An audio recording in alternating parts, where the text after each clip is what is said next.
Me llamo Natalia y tengo 33 años. Trabajo en contabilidad en una empresa mediana en una buena zona de la ciudad y gano un buen sueldo. No un dineral de millonaria, pero sí lo suficiente para tener mi propio departamento de una recámara en un barrio agradable y una cuenta de ahorros bien surtida que de verdad uso para ahorrar, no para gastar en tonterías. Me gusta que mi vida esté organizada. Pago mis cuentas a tiempo.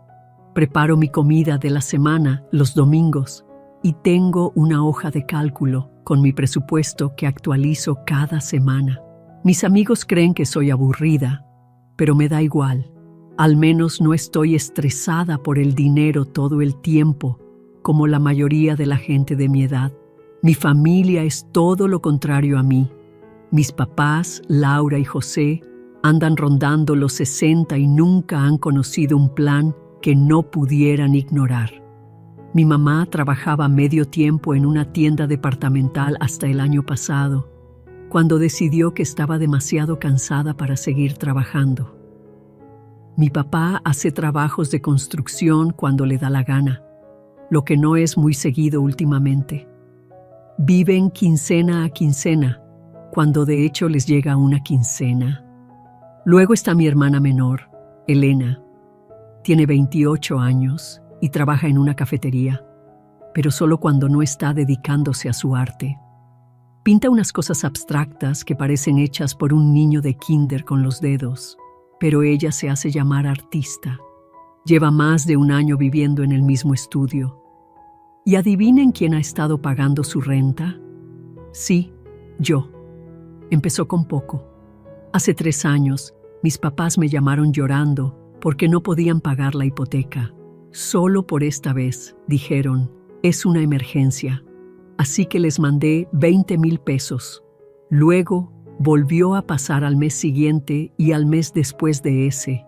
Ahora, simplemente les envío dinero automáticamente cada mes porque es más fácil que lidiar con el drama. Lo mismo con Elena. El año pasado me llamó sollozando porque la iban a desalojar.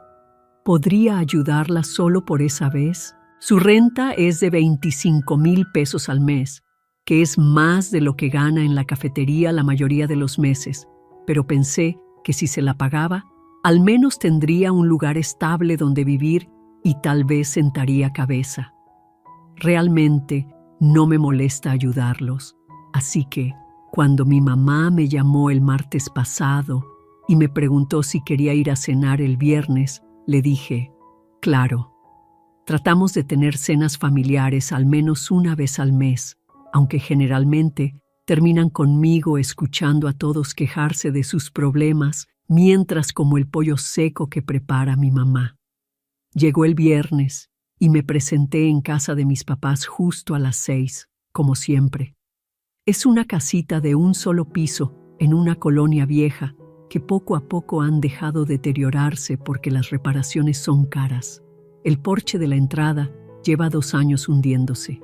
Entré y vi a Elena sentada en el sofá junto a un tipo que nunca había visto. Era alto y flaco, con una barba que parecía que llevaba dejándosela crecer unos 5 minutos. Elena estaba prácticamente pegada a él, riéndose de algo que le había susurrado al oído. Natalia. Elena se levantó de un salto y corrió a abrazarme. Quiero presentarte a alguien muy especial. Él es Marcos, mi prometido. Parpadeé. ¿Tú qué? Estamos comprometidos. Elena levantó su mano izquierda, mostrando un anillo con un diamante diminuto que seguro salió de una de esas joyerías que te dan todo a pagos. ¿Cuándo pasó esto? Pregunté tratando de ocultar mi sorpresa. La última vez que hablamos, Elena se quejaba de estar soltera. Hace 2 semanas, dijo Marcos, levantándose para darme la mano. Elena habla de ti todo el tiempo. Eres la hermana exitosa, ¿verdad? Hubo algo en su forma de decir exitosa que me cayó mal, pero solo sonreí y dije, felicidades. Nos sentamos a cenar y mi mamá sirvió lo de siempre. Pollo seco, puré de papa de caja y ejotes de lata. Mi papá le preguntó a Marcos a qué se dedicaba, y Marcos dijo que estaba entre proyectos, pero que tenía grandes cosas en puerta. Elena no dejaba de mirarlo como si acabara de inventar la electricidad. Estábamos a mitad de la cena cuando Elena de repente bajó el tenedor y puso cara de seriedad. De hecho, tengo algo importante que preguntarles a todos. Ahí vamos, pensé. Otra crisis, otra petición de dinero. Los papás de Marcos nos invitaron a ir a Los Cabos con ellos por una semana, dijo Elena con los ojos brillantes. Quieren conocerme mejor y dijeron que sería una gran experiencia para unirnos antes de la boda. Eso suena bien, dije con cuidado. El problema es, continuó Elena, que va a costar unos 250,000 pesos para los 4, o sea, yo, Marcos y sus papás. Me miró directamente cuando lo dijo. También mis papás. Y también Marcos. Dejé mi tenedor y miré a Elena con calma. No voy a gastar dinero en ese viaje, dije. Puedes establecer una relación con tus futuros suegros gratis. Planeen algún evento juntos. Vayan a caminar al parque. Invítenlos a cenar. Hay muchas maneras de crear lazos que no cuestan 250,000 pesos. La cara de Elena se agrió de inmediato. Natalia, esto es importante para mí. Marcos se inclinó hacia adelante y me miró con una expresión de fastidio. Eso suena bastante grosero, la verdad. Elena y tus papás me dijeron que siempre los ayudas económicamente. Esto es algo muy importante para nuestra relación. Mis papás asintieron y sentí como si me hubieran dado un puñetazo en el estómago. Habían estado hablando de mí con este desconocido, contándole cómo siempre les daba dinero, como si yo fuera un cajero automático con el que podían contar. Me quedé mirando a Marcos por un largo momento, dándome cuenta de que era igual que el resto de ellos. Otra persona que pensaba que le debía algo solo porque yo tenía mi vida en orden.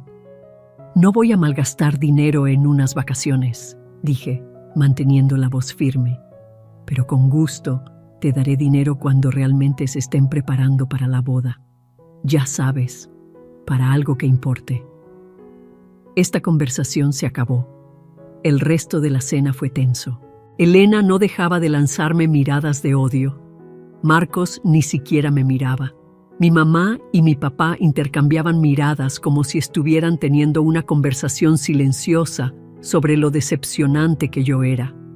Pero no me importó. Terminé mi cena, ayudé a levantar la mesa como siempre y me fui a casa. Pasaron varias semanas después de esa cena. Mi teléfono permaneció en silencio. Ni una llamada de mamá preguntando cómo estaba. Ni un mensaje de Elena compartiendo algún meme tonto que encontró en internet. Nada de papá preguntando si podía pasar a ayudarlo con algún proyecto en la casa. Estoy acostumbrada a que mi familia sea dramática y necesitada, pero no a que me ignoren por completo.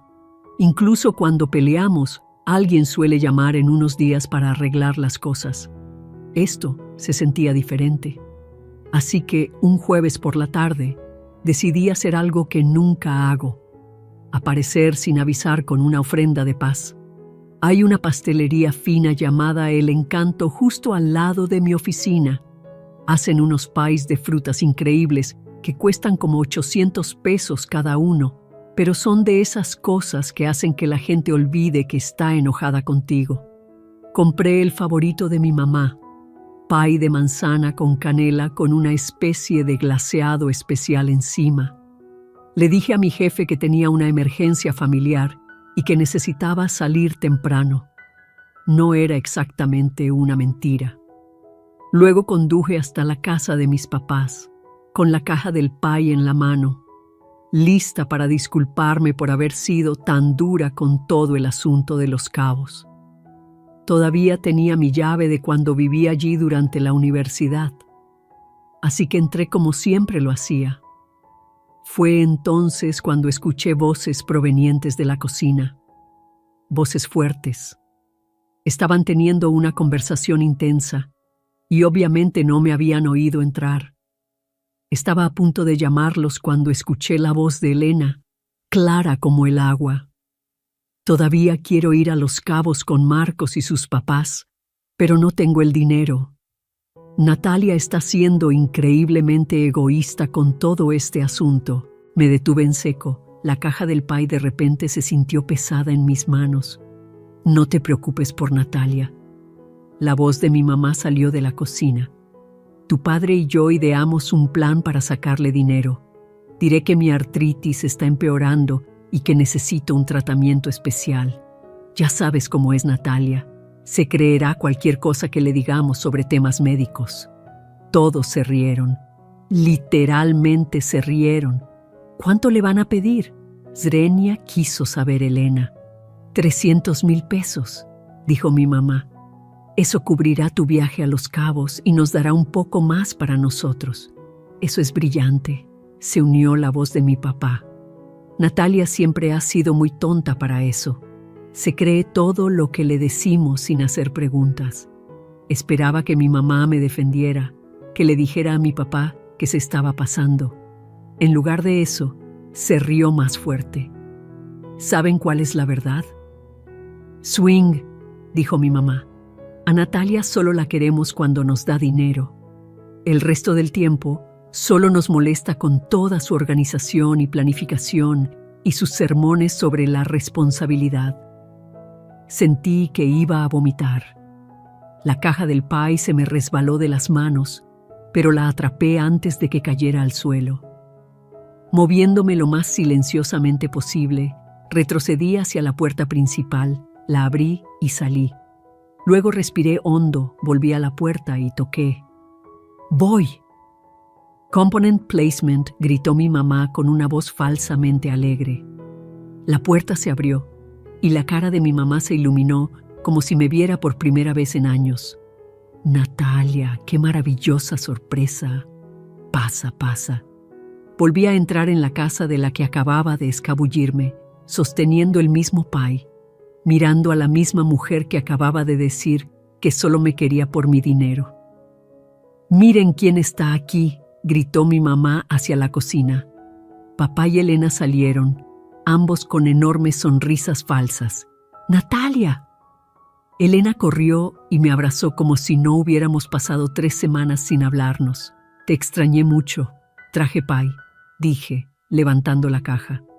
«Qué linda eres», dijo mi papá, dándome una palmada en el hombro. «Vamos a tomar un té con él». Nos sentamos todos alrededor de la mesa de la cocina, donde acababan de estar conspirando para estafarme 300,000 pesos. Mi mamá se movía de un lado a otro preparando el té y cortando el pay, parloteando sobre lo hermoso que se veía y lo considerada que yo era. Observé sus caras con atención ahora, buscando cosas que nunca antes había notado. La forma en que la sonrisa de Elena no llegaba a sus ojos. La forma en que mi papá seguía mirando a mi mamá como si compartieran una broma privada. La forma en que la voz de mi mamá se volvía un poco demasiado aguda cuando era falsamente amable. ¿Siempre habían sido así? ¿Había estado yo demasiado ciega para verlo? Mi mamá se sentó con su propio trozo de pay y de repente hizo una mueca de dolor, poniéndose la mano en la parte baja de la espalda. «Ay, esta artritis me está dando mucha lata últimamente. Ha empeorado mucho en las últimas semanas. Empiezo a preocuparme, la verdad». Dije, tomando un sorbo de té. «El dolor es constante ahora», continuó mi mamá. «Apenas puedo dormir por la noche, y mis manos están tan rígidas por la mañana. Apenas puedo preparar el café». Levantó las manos y flexionó los dedos como si estuviera demostrando algún tipo de discapacidad. Elena y papá hicieron ruidos de compasión. «Eso suena duro», dije. «Estoy pensando que podría necesitar ver a un especialista», dijo mi mamá, observando mi cara. «Ya sabes, recibir un tratamiento de verdad para esto antes de que empeore aún más». Asentí y miré mi reloj. De hecho, acabo de recordar que tengo una junta a la que necesito volver. Emergencia de trabajo. La cara de mi mamá se descompuso. «Ya, si acabas de llegar». «Lo siento», dije, levantándome. «Gracias por el té». Le di un beso en la mejilla a mi mamá, abracé a Elena y a papá y me fui. Mientras caminaba hacia mi coche, podía verlos a través de la ventana de la cocina, probablemente preguntándose por qué su pequeña actuación no había funcionado. Conduje a casa aturdida, con las manos temblando en el volante. Cuando llegué a mi departamento, cerré la puerta con doble llave, me senté en mi sofá y finalmente me permití enojarme. Realmente, verdaderamente, furiosamente enojada, 45,000 pesos. Eso es lo que les había estado enviando cada mes durante años. 540,000 pesos al año a gente que pensaba que yo era estúpida, a gente que solo me quería cuando era útil. Pero a medida que la ira se asentaba en mi pecho, se transformó en algo más frío y más enfocado. Querían jugar conmigo. Bien, yo también podía jugar. Durante los días siguientes, actué como si nada hubiera cambiado. Cuando mi mamá me mandó un mensaje preguntando cómo estaba, respondí que todo estaba bien. Cuando empezó a quejarse de su artritis en nuestros mensajes, le envié respuestas compasivas como: «Oh, no. Qué mal. Espero que te sientas mejor pronto». Pero no ofrecí dinero. Simplemente me hice la tonta. Los mensajes de mi mamá se volvieron cada vez más obvios a medida que pasaban los días. Primero, eran solo quejas generales sobre el dolor. Luego empezó a mencionar síntomas específicos. Luego empezó a hablar de visitas al médico que probablemente nunca ocurrieron. «El doctor dice que mi artritis se está poniendo muy mal», me escribió una noche. «Le preocupa que haya daño permanente si no recibo el tratamiento adecuado pronto». Respondí: «Qué terrible. Espero que puedas encontrar un buen plan de tratamiento». «Pero estos especialistas son muy caros», respondió ella. «El seguro no cubre todo». «Qué frustrante», respondí, y lo dejé así. Casi podía sentir su confusión a través del teléfono. Normalmente, a estas alturas, le habría preguntado cuánto necesitaba y me habría ofrecido a ayudar. En cambio, estaba actuando como si no entendiera a qué se refería. Esto continuó durante 3 semanas. Los mensajes de mi mamá se volvieron más desesperados y menos sutiles. Empezó a enviarme artículos sobre tratamientos para la artritis. Me habló de un centro médico especial que supuestamente se especializaba en su condición exacta. Incluso inventó una historia sobre una amiga suya que había ido a ese mismo lugar y había tenido resultados asombrosos. Finalmente, mi mamá me llamó un miércoles por la noche. Estaba sentada en mi sofá comiendo comida para llevar y viendo Netflix cuando sonó mi teléfono. «Natalia, mi amor, tenemos que hablar», dijo mi mamá con voz seria. «¿Puedes venir a cenar este fin de semana? Hay algo importante que tenemos que discutir sobre mi salud». Sonreí para mis adentros. Este era el momento, el gran momento que habían estado preparando. Llegó el sábado y me presenté puntual. Elena y Marcos ya estaban allí, sentados en el sofá, con aspecto serio y preocupado. Mi mamá se movía lentamente, haciendo un gran espectáculo de cuánto le dolían las articulaciones. Papá no paraba de preguntarle si necesitaba ayuda con todo. «Natalia». Elena se levantó de un salto para abrazarme. «Qué bueno que estás aquí. Todos hemos estado muy preocupados por mamá. Ha tenido un dolor constante», añadió Marcos, lo que me pareció extraño, ya que apenas conocía a mi madre. Pero al parecer, ahora estaba totalmente comprometido con esta estafa familiar. Nos sentamos a cenar y comenzó la actuación. Mi papá empezó a hablar de lo exitosa que yo era y de lo orgullosos que estaban de mí. Elena me llamó la mejor hermana del mundo y no paraba de decir lo afortunada que era de tenerme en su vida. Mi mamá me sonreía cada pocos minutos y me decía cuánto me quería. Era como ver una obra de teatro muy mala en la que todos los actores sobreactuaban. «¿Sabes, Natalia? dijo mi papá mientras cortaba el pollo. Siempre has sido la inteligente de esta familia, la responsable. Estamos muy agradecidos de tener a alguien como tú con quien podemos contar. Elena asintió con entusiasmo. En serio, Natalia, eres increíble. No sé qué haríamos ninguno de nosotros sin ti. Incluso Marcos intervino. Elena me ha contado mucho sobre lo generosa y atenta que eres. Es realmente inspirador. Yo solo sonreí y comí mi cena, esperando que comenzara el verdadero espectáculo. Finalmente, mientras mi mamá retiraba los platos del postre, se volvió a sentar con una expresión de dolor en el rostro. Odio sacar este tema durante una cena tan agradable, dijo, pero realmente necesito hablarles a todos sobre mi situación de salud. Todos se callaron y la miraron con rostros preocupados. El doctor hizo más pruebas la semana pasada, continuó mi mamá, y dice que necesito empezar el tratamiento de inmediato. Hay un centro de rehabilitación especializado que trata específicamente casos de artritis severa como el mío. Hizo una pausa dramática como si estuviera tratando de no llorar. El problema es que va a costar 300,000 pesos. El seguro cubrirá una parte, pero no lo suficiente. Y si no recibo este tratamiento pronto, el doctor dice que podría terminar en una silla de ruedas. Elena jadeó. Mamá, eso es horrible. Ojalá tuviera esa cantidad de dinero, dijo Elena, mirando alrededor de la mesa, pero con mi sueldo de la cafetería. Marcos sacudió la cabeza con tristeza.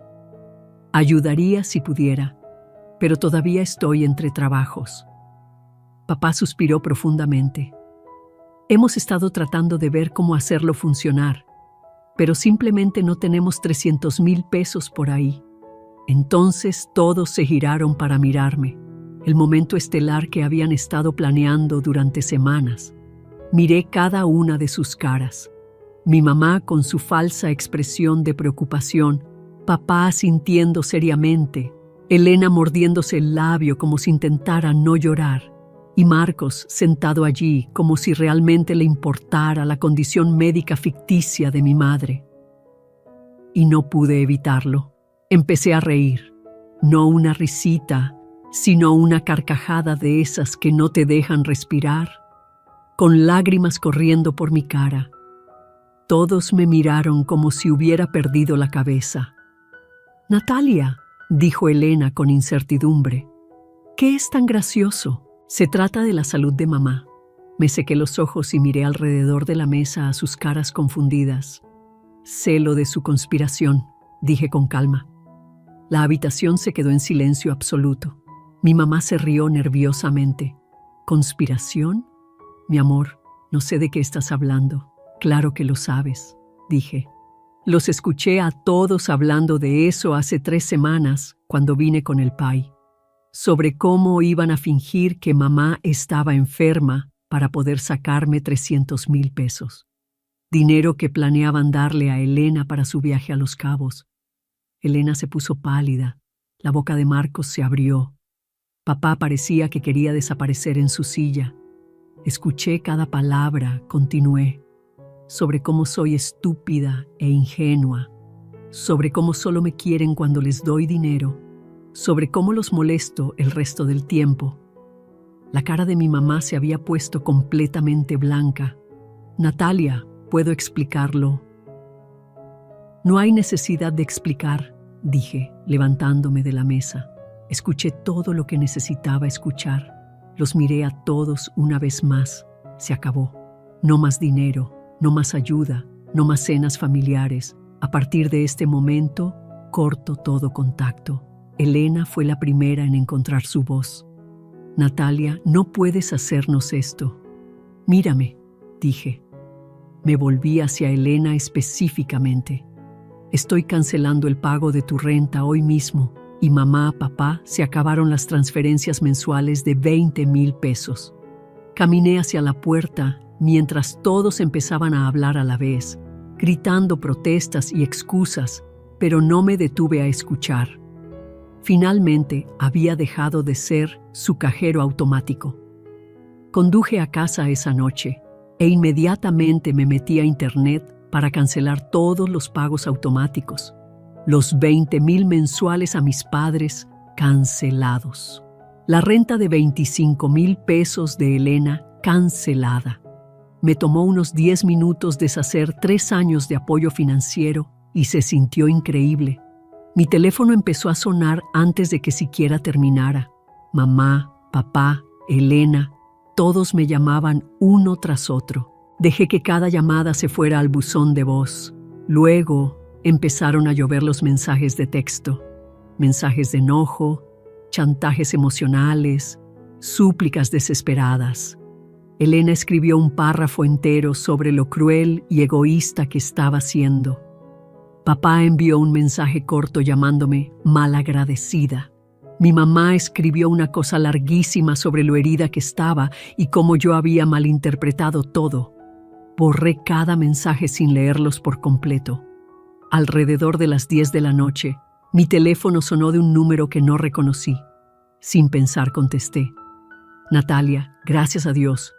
Era Elena, llamando desde el teléfono de Marcos. Tienes que escucharme. No, no tengo que hacerlo, dije. Estás siendo cruel y egoísta. Zrenia, gritó Elena. Somos tu familia. No puedes abandonarnos así. Mírame, dije y colgué. Inmediatamente bloqueé el número de Marcos. Luego revisé mis contactos y bloqueé también a mamá, papá y Elena. Si querían contactarme, podían enviar una carta. La semana siguiente fue maravillosamente tranquila. Sin llamadas, sin mensajes, sin emergencias financieras. Fui a trabajar, volví a casa, vi Netflix y realmente me relajé por primera vez en años. Pero entonces aparecieron en mi departamento. Era un martes por la noche, alrededor de las 7, cuando escuché fuertes golpes en mi puerta. No golpes normales, sino golpes furiosos. Natalia, sabemos que estás ahí. La voz de Elena se escuchó a través de la puerta. ¡Abre! Miré por la mirilla y los vi a los 3. Mamá, papá y Elena parados en el pasillo con cara de furia. ¡Necesitamos hablar!, Zrenia gritó papá. Natalia, por favor, añadió mamá. Esto es ridículo. Siguieron golpeando y gritando durante unos 5 minutos. Mis vecinos probablemente se estaban molestando, pero no iba a premiar este comportamiento abriendo la puerta. Finalmente grité. Si no se van ahora mismo, llamaré a la policía. ¡No te atreverías! Zrenia, gritó Elena. Saqué mi teléfono y marqué el 911. Luego lo acerqué a la puerta para que pudieran oírme hablar con el operador. Sí, necesito que vengan a retirar a unos intrusos de mi edificio de apartamentos. Los golpes cesaron de inmediato. Los oí susurrar enojados en el pasillo y luego pasos que se alejaban. Después de eso, me dejaron en paz, completamente en paz. Pasaron los meses. Al principio, esperaba que alguno de ellos apareciera o encontrara alguna forma de evitar los bloqueos que había puesto en sus números, pero no lo hicieron. Era como si finalmente hubieran entendido el mensaje de que iba en serio con lo de cortar lazos. A través de mi prima Luisa, que todavía hablaba con mis padres de vez en cuando, me enteré de fragmentos de lo que estaba pasando con ellos. Mamá y papá tuvieron que volver a trabajar a tiempo completo para pagar sus cuentas. Papá consiguió más trabajos de construcción y mamá consiguió un trabajo en un supermercado. Estaban batallando, pero se las arreglaban. Elena se había mudado con Marcos, pero al parecer eso no iba bien. Luisa me dijo que peleaban constantemente porque Marcos estaba descontento de que Elena no pudiera contribuir mucho a sus gastos de vida. Su trabajo en la cafetería apenas cubría su propia comida y transporte, y mucho menos ayudar con la renta. Sentí un poquito de lástima cuando escuché eso, pero no lo suficiente como para cambiar de opinión. Elena tenía 28 años. Ya era hora de que aprendiera a cuidarse sola. Alguien me ha mencionado. Zrenia, le pregunté a Luisa. Te mencionan a veces, dijo Luisa con cuidado. Tu mamá dice que te extraña, pero sobre todo parecen enojados. Bien, pensé. que se enojen. Lo curioso era que no los extrañaba en absoluto. Pensé que lo haría, especialmente durante las fiestas y los cumpleaños. Pero cuando llegó mi cumpleaños en noviembre, fue realmente agradable no recibir llamadas de personas que solo eran amables porque querían algo de mí. Tenía más dinero en mi cuenta de ahorros del que había tenido en años. Sin esos 45,000 pesos mensuales yendo a mi familia, pude liquidar mi coche antes de tiempo y empezar a ahorrar para el enganche de una casa. Hice nuevos amigos en el trabajo. Empecé a salir con un chico llamado Ricardo que trabajaba en el departamento de sistemas. Me tomé unas vacaciones a Italia, algo que siempre había querido hacer pero que nunca pude permitirme cuando mantenía a otros 3 adultos. Por primera vez en mi vida adulta, estaba viviendo para mí en lugar de limpiar los desastres de otras personas. Luisa me llamó de nuevo cerca de Navidad. Tu familia la está pasando mal, dijo. Tus papás están trabajando tanto que están agotados todo el tiempo y Elena y Marcos terminaron la semana pasada. ¿Qué pasó? Zrenia, pregunté, aunque no estaba segura de que realmente me importara. Marcos se cansó de mantenerla, dijo Luisa. Le dijo que necesitaba madurar y conseguir un trabajo de verdad o encontrar a alguien más que la cuidara. Se regresó a vivir con tus papás. Así que Elena estaba de vuelta en el punto de partida. Excepto que ahora mis padres no podían permitirse consentirla porque apenas mantenían sus propias cabezas a flote. Siguen hablando de contactarte, dijo Luisa. Especialmente ahora que son las fiestas. Espero que no lo hagan, dije honestamente. ¿Algún día los vas a perdonar? Lo pensé por un minuto. Quizás algún día, dije, pero no hasta que aprendan a cuidarse solos. Y no hasta que se disculpen por tratarme como un cajero automático durante todos esos años. ¿Y si nunca lo hacen? Me encogí de hombros, aunque Luisa no podía verme. Entonces supongo que estoy mejor sin ellos. Después de colgar, me senté en mi silencioso apartamento y me di cuenta de algo. Estaba feliz, real, genuinamente feliz. Por primera vez en años, mi vida me pertenecía a mí. Fin de la historia.